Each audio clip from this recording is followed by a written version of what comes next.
咁其實咧，其中一個我常遇到嘅問題咧，就係、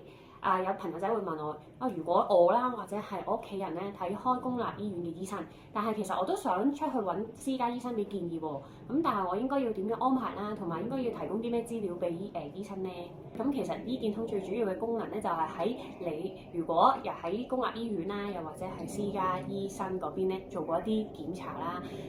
我哋就可以透過呢一個平台咧，將啲資料去互通嘅。咁即係咩咧？其實咧，你開通咗醫健通之後咧，兩邊嘅醫生即係公立醫院嘅醫生啦，同埋私家醫生咧，都可以透過醫健通去睇翻病人嘅病歷啦，同埋佢哋嘅報告。咁甚至係一啲藥物嘅記錄啦，從而咧客人其實就唔使驚話我睇完公立醫生做晒檢查，但係我去私家醫生會唔會又要再重新做個檢查咧？咁啊使咗額外嘅錢啦，去重複做檢查啦。咁另外咧，私家醫生又可以俾到建議客人啦。咁所以咧，